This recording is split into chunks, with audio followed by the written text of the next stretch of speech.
Tancred Tabone huwa wieħed fost għexieren ta' donaturi fuq dik magħrufa bħala il-JS List tal-Partit Nazzjonalista.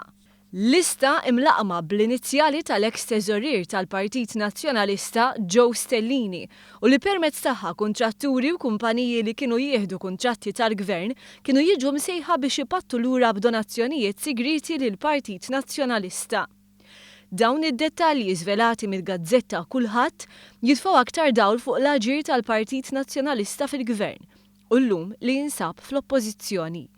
Il-Kulħadd tinnota kif mill-Oppożizzjoni Simon Busuttil illum ma jistax jagħti kuntratti lil benefatturi tal-JS List u għalhekk irrikorra l-skema ta' dejn sigriet li ddur mal-liġi tal-finanzjament tal-partiti. Għalkemm tmur lura żmien Edi Fenek Adami, il-JS List baqgħet tintuża mill-amministrazzjoni Gonzi PN, amministrazzjoni li tagħha Simon Busuttil kien delegat speċjali. B'aktar minn 100 isem fuq il-lista l-kuntratturi u l-kumpaniji tal-JS List ħadu miljuni kbar f'kuntratti tal-Gvern, bil-pattu l-kundizzjoni li jroddu ħar lill-Partit Nazzjonalista. Fost dawn kien hemm Tancred Tabone, bniedem qrib ħafna tostingat u wieħed fost l-akkużati fl-akbar skandlu fl-istorja politika Maltija, l-iskandlu taż-żejt.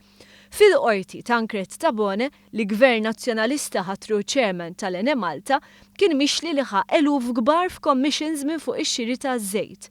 Aktar tard ġie żvelat ukoll li Tabone kellu kontijiet moħbija fl-Iżvizzera. Dan il-każ kien saħansitra rrapportat mill-ġurnal The Guardian li żvelat li Tancred Tabone kien iddepożita ma' 880,000 euro fit-trust marbuta ma' dawn il-kontijiet moħbija.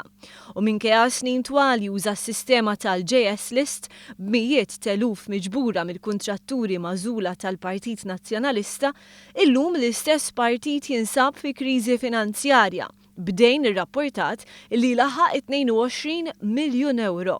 Dan kollu jkompli jżid il-mistoqsijiet fuq il-mottiv tal-iskema ta' dejn sigriet li nieda Simon Busuttil li f'nifs wieħed jitkellem dwar politika onesta u fl-ieħor joħloq sistema ġdida u sigrita flok il-JS List.